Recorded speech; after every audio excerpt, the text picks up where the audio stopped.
పునర్జన్మలను నివారించుట ఈరోజు ప్రత్యేక అంశము. ఈ అంశాన్ని గురించి మనం కొన్ని విషయాలు తెలుసుకున్నాం. పునర్జన్మ అంటే తిరిగి జన్మించడం, మరణించిన తర్వాత లభించేటువంటి జన్మను పునర్జన్మ అంటాం. దీన్ని జన్మ పరంపరలు అంటాం. కాబట్టి మన హిందూ శాస్త్రాలు ధర్మాల ప్రకారము కర్మ సిద్ధాంతం ఉంది, పునర్జన్మ సిద్ధాంతం ఉంది. దాని ప్రకారం ఒక వ్యక్తి ఒక శరీరం మరణించిన తర్వాత తిరిగి జన్మకు రావడం అన్నది మన హిందూ ఆధ్యాత్మిక ధర్మాలలో శాస్త్రాలలో ఉన్నటువంటి రహస్యమైనటువంటి విషయం. అది కొద్దిమంది నమ్మేవాళ్ళు ఉన్నారు, నమ్మలేని వాళ్ళు ఉన్నారు. ఎందుకంటే సృష్టి ఏర్పడింది కాబట్టి, సృష్టికి సాక్ష్యం ఉంది కాబట్టి, తర్వాత తిరిగి జన్మించడం అనేది కూడా శాస్త్ర ప్రమాణమే. వేదాలు, యోగశాస్త్రాలు, ఉపనిషత్తుల్లో ఈ తర్వాత యోగ వాసిష్టము, ఇటువంటి గ్రంథాల్లో మనకు ఆధారాలు ఉన్నాయి. పునర్జన్మ సిద్ధాంతం అంటే జన్మకు మళ్ళీ తిరిగి రాకుండా ఉండడం, జన్మరాహిత్యమే మోక్షం అని మనం పేరులో చెప్పుకుంటాం. కాబట్టి జన్మకు రాకుండా ఆపడం మనకు వీలవుతుందా, మానవునికి సాధ్యమేనా అన్నదే ప్రధాన అంశం. అందుకనే పునర్జన్మల నివారణ ఎట్లా అరికట్టాలనేటువంటి అంశం. దీనికి ముందు మనం తెలుసుకోవాల్సింది ఏంటంటే మరణం గురించి తెలుసుకోవాలి. మరణం అంటే ఏమిటి? మరణం ఎప్పుడు సంభవిస్తుంది? ఆయుర్దాయం ముగిసిన తర్వాత మరణం సంభవిస్తుంది. ఆయుర్దాయం ఎవరికి? ఎవరికి? శరీరానిక, జీవునిక? ఎవరికి ఆయు పోతుంది? ప్రాణం పోతుంది. ఈ ఆయుస్సు అనేది మన శరీరానికి కాదు, ప్రాణానికి ఆయువు, శరీరానికి కాదు. కాబట్టి ఆయుర్దాయం పూర్తయిందంటే శరీరానికి పూర్తయినట్లు కాదు, ప్రాణానికి పూర్తయినట్లు. మరి ఈ ప్రాణం ఎక్కడుంటుంది? ఈ ప్రాణం జీవునిలో ఉంటుంది. కాబట్టి మరణ సమయంలో ఈ ప్రాణం అనేది జీవు నుంచి బయటకు వచ్చేసి వెళ్ళిపోతుంది. అదే మరణం.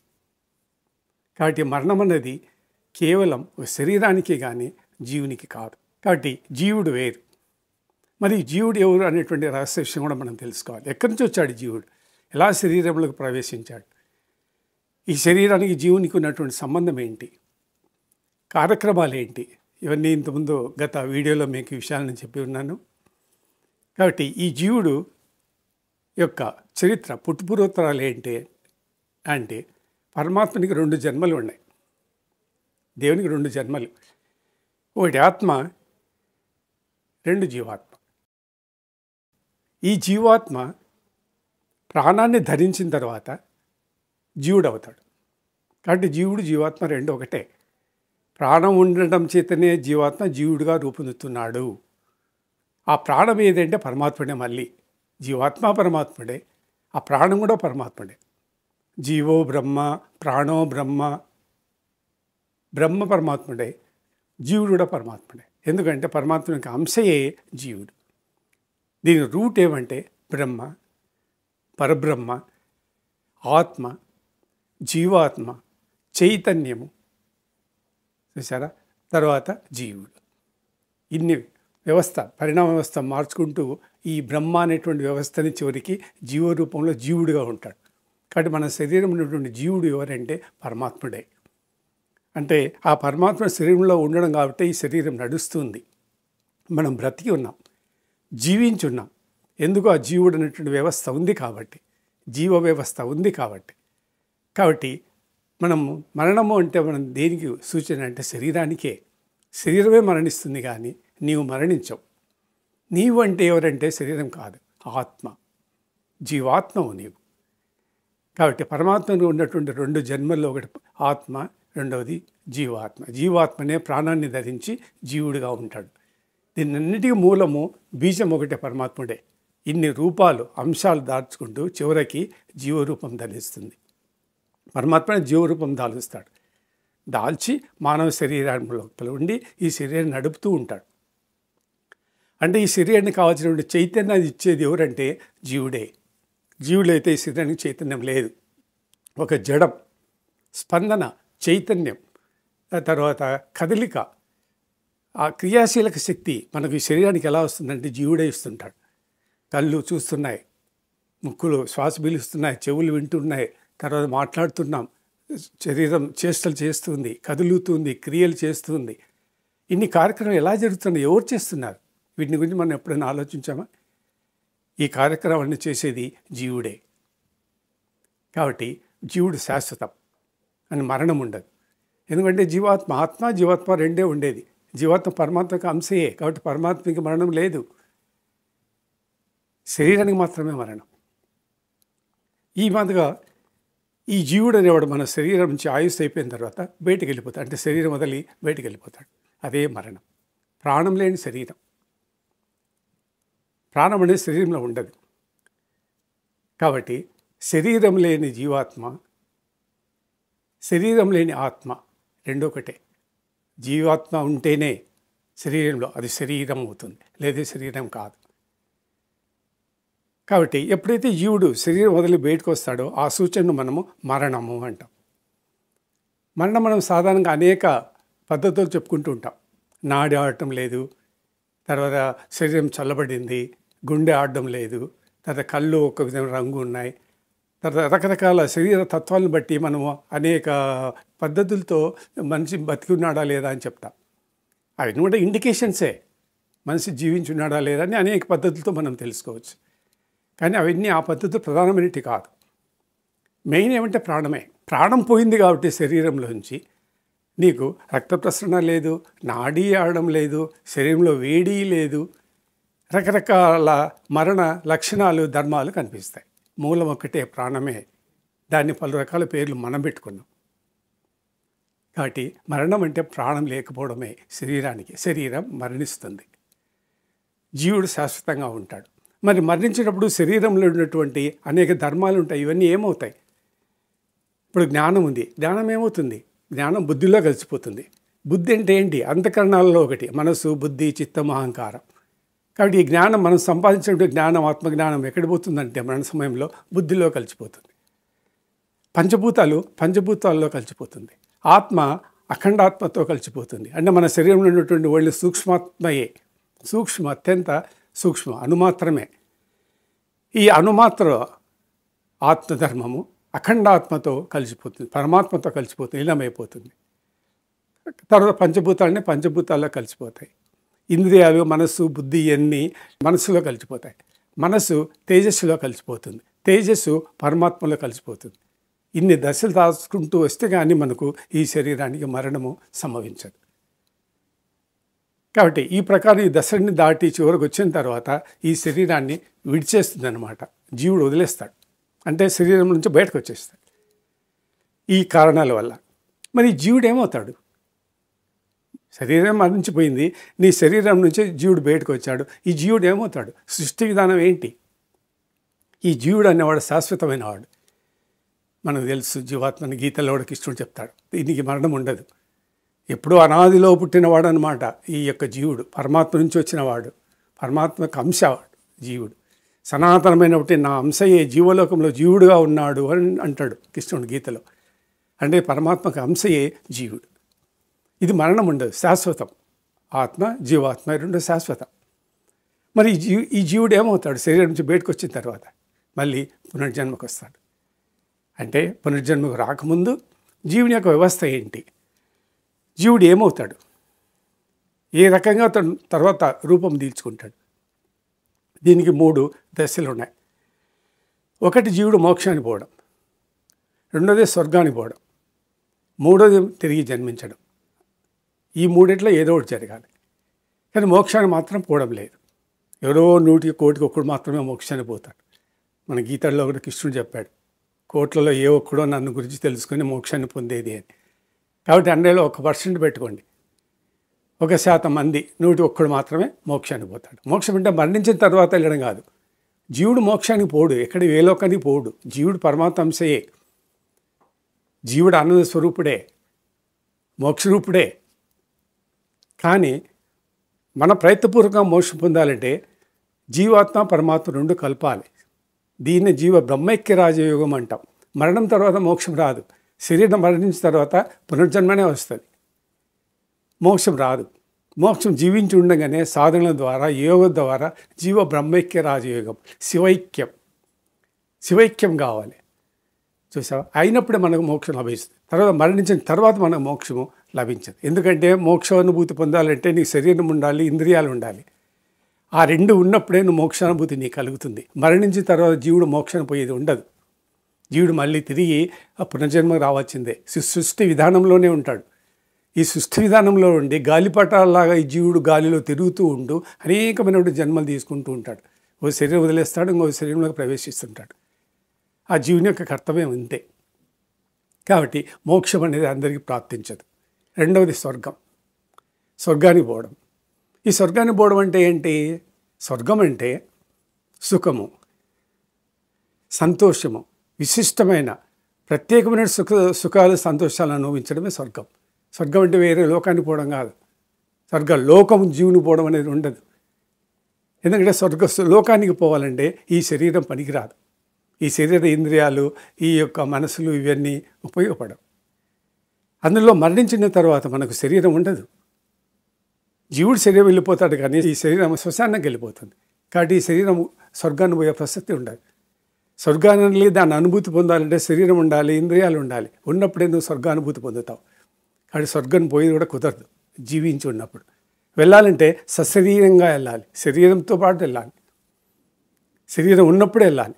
అటువంటి సంఘటనలు భూలోకంలో, ఇహలోకంలో, నరలోకంలో సంభవించదు. ఏదో మన కొన్ని కథలు పురాణాల్లో ఉన్నాయి. మన ధర్మరాజు సశరీరంగా మోక్షాన్ని స్వర్గానికి పోయాడని. అదే భక్త తుకారం సశరీరంగానే స్వర్గానికి పోయాడని కొన్ని కథలు ఉన్నాయి. అయిన పురాణాలు ఉండే కొన్ని గాథలు, సంఘటనలు. కానీ నిత్య జీవితంలో సాధారణమైన వ్యక్తికి ఇది సాధ్యం కాని పనులు. మనం సృష్టి విధానాన్ని అర్థం చేసుకోవాలి.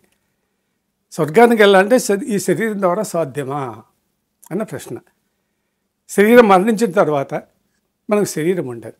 స్వర్గానందము, స్వర్గసుఖాలు అనుభవించాలంటే నీకు శరీరం ఉండాలి, ఇంద్రియాలు ఉండాలి. ఈ రెండు శరీర మరణంతో శరీరం చెల్లిపోయి ఉంటాయి, ఉండవు. పీనుగ శరీరం మాత్రమే ఉంటాయి. వాటితో స్వర్గసుఖాలు అనుభవించలేము. కాబట్టి స్వర్గాన్ని పోయే ప్రసక్తి ఉండదు. కాబట్టి మోక్షము లేదు, స్వర్గము లేదు. ఇంకా జీవునికి మూడో స్థితి ఏంటి? పునర్జన్మకు రావడమే. అంటే ఆది నుంచి వచ్చినటువంటి ఈ జీవుడు, ఈ జీవాత్మ తిరిగి ఆదితో కలవాల్సిందే. అదే మోక్షం. అంటే మొట్టమొదటి జన్మకు వచ్చేటప్పుడు జీవాత్మ పరమాత్మ నుంచి వచ్చి ఉంటుంది. వచ్చి భూలోకంలో ప్రవేశించి, తల్లి శరీరంలోకి ప్రవేశించి, తర్వాత ప్రక్రియ అంతా జరిగిన తర్వాత సృష్టి క్రమంలోకి జీవుడు శరీరాన్ని ధరిస్తాడు. తల్లి శరీరం కేవలం శరీరం మాత్రమే తయారవుతుంది. కాబట్టి ఈ శరీరానికి జీవోత్పత్తి, దేహోత్పత్తి, శరీరోత్పత్తి అని 3 దశలు ఉంటాయి. ఈ 2 దశలు దైవానికి సంబంధించినవి, సూక్ష్మమైనవి, మనకు తెలియవి. దైవ ప్రక్రియ, సృష్టి శాస్త్రం. దాని ప్రకారం జీవోత్పత్తి తర్వాత దేహోత్పత్తి అవుతుంది. శరీరం, తల్లి శరీరంలో మాత్రమే మానవ శరీరం తయారవుతుంది శిశు రూపంలో. ఈ 3 ప్రక్రియల్లో జీవుడు వస్తాడు. కాబట్టి 3వ దశ ఏంటంటే మనము నరకలోకానికి పోవడమే.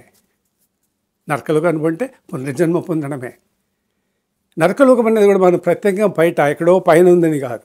మనం కింద, పైన, వెనుక, ముందు అన్నది లేదు. నరకలోకమే లేదు. నరకలోకం అంటే ఇహలోకమే అని అర్థం. అంటే నరులు జీవించేది, నరకులు జీవించేటువంటి జీవన విధానం.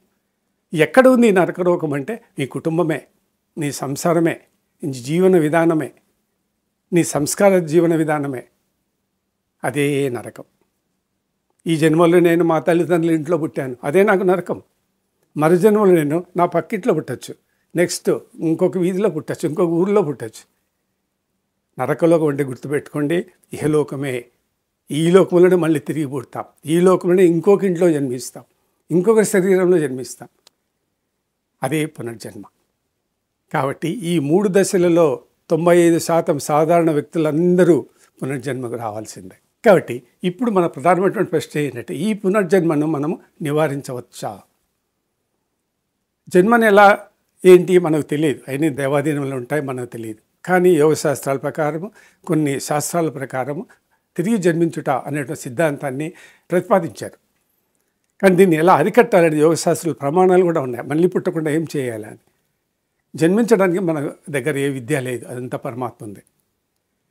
కాబట్టి ఈ జీవుడు అనేవాడు శరీరం బయట వదిలేసి వచ్చాడు. కాబట్టి ఈ జీవుడు మళ్ళీ పునర్జన్మకు వస్తాడు. ఏ విధంగా జన్మకు వచ్చాడో అదే విధంగానే మళ్ళీ జీవుని శరీరం నుంచి బయట పంపించాలి. పంపించిన తర్వాత ఆ జీవుడు మళ్ళీ తిరిగి నరకలోకంలోనే పక్కింట్లోనో ఎదురింట్లోనో ఇంకొక శరీరంలోనే ఇదే లోకంలో ఇదే లోకంలోనే ఇదే భూలోకంలోనే ఇంకొక ఇంట్లో జన్మిస్తాడు. అదే నరకలోకం. నరకమే సంసారం, నరకమే కుటుంబం, నరకమే జీవన విధానం, నరకమే సంస్కారం. కాబట్టి మనం మరణించిన తర్వాత ఎక్కడికో వెళ్తామో, వేరే లోకాలకు పోతాము, నరలోకానికి పోతాము, నరకలోకానికి పోతాము అంటాం. కాదు.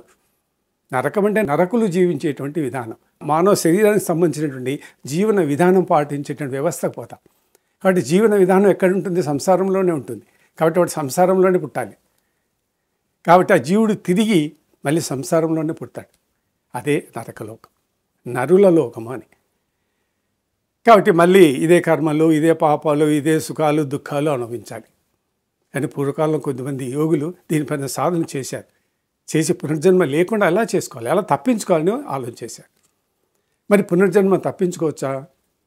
పుట్టినవాడు గిట్టగా తప్పదు, గిట్టినవాడు పుట్టగా తప్పదు అని మన శాస్త్రాలు చెప్తున్నాయి, భగవద్గీత చెప్తున్న అన్ని గ్రంథాల సారాంశం అదే. మరి దీన్ని ఎలా నివారించాలి? ఇప్పుడు చూడండి, ఒక ఇల్లు ఉంది, దాంట్లో 10 రూములు ఉన్నాయి, గదులు ఉన్నాయి. ఆ రూమ్కి వెళ్ళాలంటే మనం ఏం చేయాలి? బయట గేట్ తెచ్చుకోవాలి, గ్రిల్ డోర్ ఓపెన్ చేసుకోవాలి, మెయిన్ డోర్ ఓపెన్ చేసుకోవాలి, సైడ్ రూములు ఓపెన్ చేసుకోవాలి. ఇట్లా ఏ విధంగా ఇంట్లోకి మనం ప్రవేశిస్తున్నామో అట్లాగే మనకు అదే మార్గంలోంచి ఇంట్లోంచి బయటకు పోతాం. అట్లాగే జీవుడు కూడాను ఏ మార్గంతో అయితే శరీరంలోకి జీవుడు ప్రవేశించాడో ఆ మార్గాన్ని మనము నిరోధించాలి, మూసివేయాలి. జీవుడు శరీరంలోకి ఎలా ప్రవేశించాడు, ఏ మార్గం గుండా ప్రవేశించాడు, ఆ మార్గాన్ని క్లోజ్ చేసేయాలి. ఆ యోగ మార్గాలు, యోగ సాధనలు ఉన్నాయి. దాని ప్రకారము జీవునికి మళ్ళీ జన్మ లేకుండా చేసుకోవచ్చు. ఇహలోకంలోనే ఇదే శరీరంలోనే చేసుకోవచ్చు. దాన్ని మనం పునర్జన్మలను నివారించుట అంట. కాబట్టి ఆ ప్రవేశ మార్గం తెలియాలి, బయట పోయే మార్గం జీవునికి తెలియాలి. జీవుడు ఎట్లో మనకేమో తెలియదు. దైవ విధానం ప్రకారం మన శరీరంలోకి ప్రవేశించాడు. ఎలా ప్రవేశించాడో సూక్ష్మమైనటువంటి విధానం, రహస్యమైనటువంటి విధానం, మర్మం అది యోగశాస్త్రాల్లో ఉంది. దాని ప్రకారం మనం యోగ సాధన చేసుకుంటే ఆ జీవుని మన శరీరం నుంచి బయట పోకుండా, మన ఇంట్లోంచి బయట పోనీయకుండా వాడిని ఇక్కడే అరికట్టాలి. ఇక్కడనే ఆ జీవాన్ని నశింపచేయాలి. అప్పుడు శరీరంలోంచి బయటకు పోడు. శరీరం నుంచి జీవుడు బయటకు వచ్చాడంటే పునర్జన్మ అన్నట్లే. ఒకటే గుడ్డు గుర్తు. జీవుడు అంటే శరీరం మరణించిందా వాడు మళ్ళీ పుడతాడు, అంతే. ఇంకా వేరే అనుమానం లేదు. స్వర్గానికి పోయే లేదు, మోక్షానికి లేదు. మరి దీన్ని ఎలా అరికట్టాలి? మన పట్టుదల అది. సాధకులు, యోగులు దాన్ని సాధించుకోవాలనుకున్న వాళ్ళు ఈ జ్ఞానాన్ని సంపాదించాలి. మరి రహస్యమైనటువంటి విద్య, దేవ విద్య, రహస్య విద్య అన్నమాట. ఈ సృష్టిలోని ఒక మర్మం ఇది. కాబట్టి ఈ జీవుడు ఎలా ప్రవేశిస్తున్నాడో, ఎలా ప్రవేశించకుండా చేయాలి అని. ఈవెన్ గర్భంలో ఉన్నప్పుడు కూడాను, గుడ్డు రూపంలో ఉన్నప్పుడే కూడాను మనం జన్మకు రాకుండా చేయొచ్చు. యోగశాస్త్రంలో క్రియలన్నీ ఉన్నాయి. పునర్జన్మకు రాకుండా తప్పించవచ్చు గుడ్డు రూపంలోనే. గుడ్డు దశలో జీవుడు ఉన్నప్పుడే, ప్రాణం ఉన్నప్పుడే జన్మ లేకుండా చేసుకోవచ్చు. అటువంటి ఎన్నో ఉదాహరణలు ఉన్నాయి, జ్ఞానము ఉంది. కాబట్టి ఇప్పుడు ఉదాహరణ చూడండి, మన పద్మవ్యూహం ఉంది. అభిమన్యుడు పద్మవ్యూహంలోకి ప్రవేశిస్తాడు. అని తిరిగి వచ్చి బయటకు వచ్చే మార్గం తెలియదు, లోపలనే మరణిస్తాడు. Same principle. అదే మాది జీవుడు ఏ విధంగా లోపలికి ప్రవేశించాడు. కొన్ని మార్గం ఉండి తీరాలి ఎక్కడో చోట. ఆ మార్గాన్ని అరికట్టాలి, ఆ మార్గాన్ని మూసివేయాలి. ఒక వ్యక్తిని ఇంట్లో పెట్టి డోర్లు అన్నీ లాక్ చేసి కిటికీలను బయటికి వెళ్ళిపోతే ఏమవుతుంది? కొద్దిగా ఆహారం, నీళ్లు, గాలి లేకుండా చనిపోతాడు. దానికి అనుమానమే లేదు. అలాగనే జీవుని బయట పోకుండా శరీరంలో నశింపచేయాలి. ఆ నశింపు చేసే విధానమే పునర్జన్మలను నివారించుట అంటాం అన్నమాట. మరి కృష్ణుడే చెప్పాడు, పుట్టినవాడు గిట్టక తప్పదు, గిట్టినవాడు పుట్టక తప్పదు. మరి మనము ఈ అంశం తీసుకున్నాం, పునర్జన్మ నివారించుట అని. ఇది సాధ్యమా అంటే మళ్ళీ మళ్ళీ జన్మలు తీసుకోవడం, జన్మ పరంపరలు, జనన మరణ విష వలయం అన్నమాట. ఏ విధంగా అయితే కీటకము సుడిగుండంలో తిరుగుతూ ఉంటుందో అట్లే జీవుడు ఈ సుడిగుండంలో తిరుగుతూ ఉంటాడు. ఈ ప్రకృతిలోనే ఉంటాడు. ఈ ప్రకృతిలోనే గాలిపటాలాగా ఎగురుతూ ఉంటాడు. కానీ మనకు తెలియదు, సూక్ష్మమైనటువంటి వాడు జీవుడు. దుమ్ము ధూళి మన కళ్ళ కనపడవు, అంత సూక్ష్మంగా ఉంటాడు జీవుడు. వాడు ఈ సృష్టిలోనే తిరుగుతూ ఉంటాడు గాలిపటాల్లాగా. మళ్ళీ ఎవరికి ఏ శరీరంలో, ఏ తండ్రుల శరీరంలో జన్మించాలో వాళ్ళ తండ్రి శరీరంపైగా జీవుడు చేస్తాడు. మళ్ళీ పునర్జన్మ ప్రారంభమవుతుంది అక్కడి నుంచి.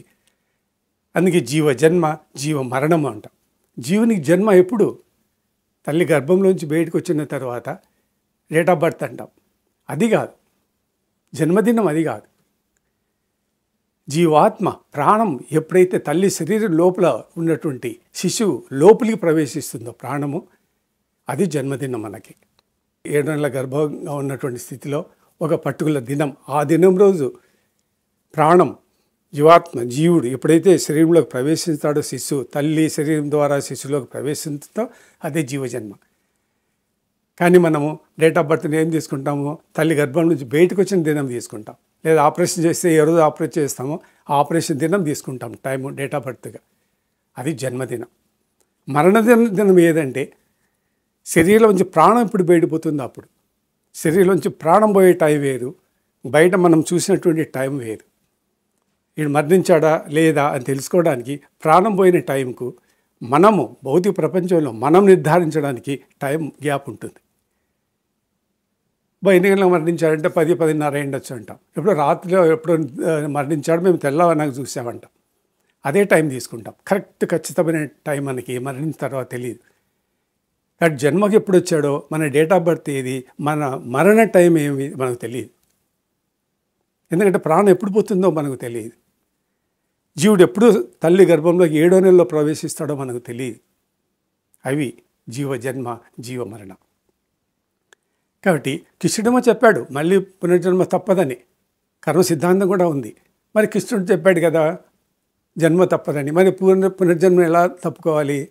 ఇంకొక చోట కృష్ణుడే మళ్ళీ చెప్తాడు ఈ పునర్జన్మను నివారించవచ్చు అని.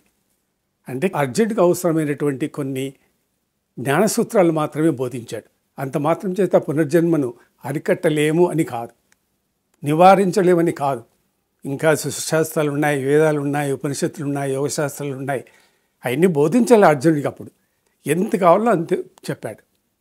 పుట్టాడు చస్తాడు అనేది సృష్టి విధానం, ఎందుకు భయపడ్డా యుద్ధం చేయని ఆ సందర్భంగా 1-2 శ్లోకాలు వల్లించాడు. కానీ దీని బ్యాక్గ్రౌండ్గా సృష్టి శాస్త్రం ఉంది, సృష్టి నిర్మాణ ప్రక్రియ ఉంది, జనన శాస్త్రాలు ఉన్నాయి, మరణ శాస్త్రాలు ఉన్నాయి, యోగ శాస్త్రాలు ఉన్నాయి. ఇదంతా సృష్టి విధానం ఒక శాస్త్ర ప్రకారమే జరుగుతుంది. సృష్టి విధానం ప్రకారమే, నీతి ప్రకారమే జరుగుతుంది. ఆ సందర్భానికి చెప్పినటువంటి శ్లోకం మాత్రమే అది. అంత మాత్రం చేత పునర్జన్మలను నివారించలేమని కాదు, జన్మ లేకుండా మనం తప్పించుకోవచ్చు. చూడండి, మనకు ఉదాహరణ కృష్ణుడే గీతలో చెప్తాడు. ఏ విధంగా అయితే వేయించిన విత్తనము బీజము మళ్ళీ మొలకెత్తలేదో ఆ విధంగా మనము జీవానికి జన్మకు రాబోయేటువంటి బీజాన్ని మనము నశింపచేస్తే పునర్జన్మ లేదు అంటాడు. వేయించిన విత్తనం, శనగ విత్తనాలు తీసుకోండి, వేయించండి, దాని నుంచి మళ్ళీ చెట్టు రాదు, బీజం అంకురించదు. ఎందుకంటే బీజంలో ఉండేటువంటి బీజం నశించిపోయింది. దాంట్లో ఉండే సత్తా, దాంట్లో ఉండే సారము, దాంట్లో ఉండే ప్రాణం పోయింది. కాబట్టి ఏ విధంగా అయితే ఆ బీజము, వేడి చేసినటువంటి బీజం మొలకెత్తదో అట్లే మానవుడు జన్మకు రావడానికి కూడా ఒక బీజం ఉంటుంది. దాన్ని కర్మ బీజము అంటాం, సృష్టి బీజము అంటాం. అదే ఒక అణువు. ఆ అణువును నశింపచేయండి. ఆ అణువు నశించిపోతే నీకు మళ్ళీ పునర్జన్మ లేదు. చూడండి రహస్యం, కృష్ణుడే 2 చెప్పాడు. పుట్టినవాడు గిట్టక తప్పదు, గిట్టినవాడు పుట్టక తప్పదని. మళ్ళీ ఇంకో చోట ఏమంటాడు? నీ జన్మ కారణమైనటువంటి మూల బీజం ఏదో ఉందో దాన్ని నశింపచేయండి. జన్మకారణమైన బీజం ఏది? జీవుడే. అదే బీజం, అదే విత్తనం, కర్మబీజం. ఆ కర్మబీజము మొలకెత్తకుండా చేయండి. ఆ కర్మబీజం మొలకెత్తిందంటే నీకు మళ్ళీ జన్మకు వస్తావు నువ్వు. కాబట్టి ఒక విత్తనము మొలకెత్తకుండా చేయడానికి మనం ఏం చేస్తున్నాము? వేయిస్తున్నాము. ఆ వేడికి దాంట్లో ఉండే సత్తా, సారము నశించిపోతుంది, మొలకెత్తదు. ఆ విధంగానే మానవ జన్మ కారణమైనటువంటి బీజం ఏముందో ఆ బీజాన్ని నశింపచేయండి, నీకు పునర్జన్మ లేదు. అంటే మళ్ళీ తిరిగి జన్మించవు. ఎందుకు? జీవుడు నశించిపోయాడు, బీజ రూపంలోనే నశించిపోయాడు. ఇట్లా చాలా ఉన్నాయన్నమాట. ఈవెన్ ఆ విత్తనం సగం వేయించిన విత్తనమైనా సరే మొలకెత్తదు. సగం వేయి సగం ఏగకుండా పచ్చి పచ్చిగా ఉంటాయి, ఆ విత్తనాలు కూడా మొలకెత్తావు. ఆ విధంగా మీరు కూడాను ఆ బీజాన్ని సగమన్నా నశింపచేయండి, ఆ బీజం మళ్ళీ తిరిగి మొలకెత్తదు. కాబట్టి నీ కర్మబీజాన్ని పూర్తిగా వేయించండి, కాల్చివేయండి, దహనం చేసేయండి, నశింపచేయండి, నీకు పునర్జన్మ పోతుంది, దహనం అయిపోతుంది అందులో. కాబట్టి మూలం బీజాన్ని నశింపచేయండి. ఆ బీజం నశించిపోవడానికి మనకు ఇంకా ఎన్నో మెథడ్స్ ఉన్నాయి. ఈథర్ అనేటువంటి ఒక పదార్థం ఉంది. ఆ ఈథర్ ద్వారా జీవుడు శరీరంలోకి ప్రవేశిస్తాడు. ఆ ఈథర్ను నశింపచేయాలి యోగశాస్త్రాల ప్రకారం, సాధన ద్వారా. అదే ప్రజ్ఞ, జ్ఞానం మనకు లేదు. జీవుడు ఎక్కడి నుంచి వచ్చాడో మళ్ళీ తిరిగి ఆ ప్రాంతానికి పోవడానికి వానికి జ్ఞానం లేదు. అజ్ఞాని జీవుడు. వానికి ఉండే పరిమితమైనటువంటి జ్ఞానమే. శుద్ధ ప్రజ్ఞ లేదు, లిమిటెడ్. మాయా ప్రజ్ఞ, రాశి ప్రజ్ఞ మాత్రమే ఉంది. శుద్ధ ప్రజ్ఞ 400 డిగ్రీల్లో మనకు పనిచేస్తుంది. అది ఇప్పుడు పనిచేయడం లేదు. ఇప్పుడు మనకు 360 డిగ్రీలలో పనిచేస్తుంది. కాబట్టి దేవుడు ఎక్కడున్నాడో మళ్ళీ ఆ దేవుళ్ళలో పోయి లీనం కావడానికి జీవునికి జ్ఞానం లేదు, సాధన లేదు, తర్వాత శక్తి సామర్థ్యాలు లేవు. అందుకని ఇక్కడే సృష్టిలో నిలబడిపోయాడు. కాబట్టి వారిని ఆ జ్ఞానాన్ని సంపాదించండి, జ్ఞానం ద్వారా నీకు మోక్షం వచ్చేస్తుంది అని జీవ బ్రహ్మైక్య రాజయోగాన్ని కూడా బోధించారు. పునర్జన్మ లేకుండా ఉండాలంటే మీరు పుణ్యకర్మలు కూడా చేయకండి. పుణ్యం కూడా పాపమే. కాబట్టి పుణ్యకర్మలు కూడా చేయకండి. ఆత్మజ్ఞానాన్ని సంపాదించండి. జీవ బ్రహ్మైక్య రాజయోగం చేయండి. తర్వాత కుండలిని యాక్టివేట్ చేయండి. అదే మాదిరి క్రియాయోగములు కూడా మనకి ఈ యొక్క విధానం ఉంది, జీవుడు మళ్ళీ జన్మ లేకుండా చేయడానికి. కాబట్టి ఆ క్రియాయోగ సాధనలో క్రియలను చేసినా కూడా మనకు పునర్జన్మ పోతుంది. ఇప్పుడు సృష్టి విధానం ఏమంటే శివుడు ఆది శక్తి రెండు విడివడి ఉన్నాయి. అంటే జన్మ సృష్టిలోకి వచ్చేటువంటి ఆది నుంచి విడివడి వచ్చేటువంటి బీజం రెండుగా విడిపడింది. అది స్త్రీ అనువు, పురుషనువు. ఈ రెండు జన్మలు తీసుకుంటూ ఉంటాయి. ఇదే అర్ధనారీశ్వరి విధానం. కాబట్టి ఈ రెండు అణువును వేరువేరుగా ఉన్నంత వరకు మనం పునర్జన్మలు వస్తూ ఉంటాయి. కాబట్టి ఈ అణువును కలిపివేయాలి. ఆదిశక్తులు రెండు విడివిడి ఉన్నాయి, వాటి రెండింటిని కలపాలి. అర్ధనారీశ్వరి విధానం అంటే అదే. శివునికి అర్ధనారీశ్వరి విధానం అంటే రెండు వేరువేరుగా ఉన్నాయన్నమాట. పూర్తి కలిసిపోవాలి. కలిసినప్పుడు మనకు సృష్టి పరిపూర్తి అయిపోతుంది, పరిపూర్ణమవుతుంది. అప్పుడు పునర్జన్మలు ఉండవు. కాబట్టి సృష్టి విధానంలోనే కొన్ని లోపాలు ఉన్నాయి. తర్వాత ఫిజికల్ ఇమ్మోర్టాలిటీ చేయాలి, శరీరానికి శాశ్వతత్వం కలగజేయాలి, అంటే అమరత్వం కలగజేయాలి. శరీరం జర అనేటువంటిది పని చేయకూడదు. జర అనేది కూడా ఒక శక్తి, అదే శరీరాన్ని నశింపచేస్తుంది. కాబట్టి దాన్ని నశింపజేయకుండా కాపాడాలి.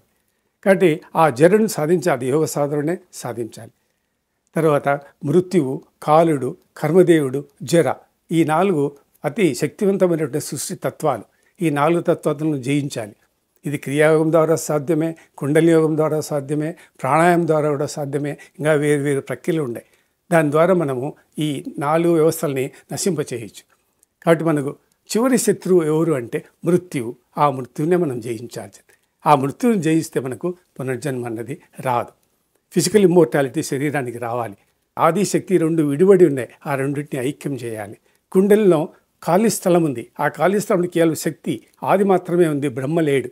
కాబట్టి ఆది సంకల్పాన్ని ఆ శూన్య ప్రదేశంలో ప్రవేశపెట్టాలి. అప్పుడు ఆదిశక్తులు ఇద్దరు కలిసిపోతారు. ఇది కుండలి జ్ఞానంలో మనకు వస్తుంది. ఇట్లా తెలుసుకుంటూ కిందకపోతే మనకు అనేక మార్గాలు ఉన్నాయి. ఆ మార్గాల ద్వారా మనము పునర్జన్మలను తప్పించుకోవచ్చు. కాబట్టి మరికొన్ని రహస్య విషయాలను ఇంకొక వీడియో ద్వారా తెలుసుకున్నాం. అంతవరకు సెలవు.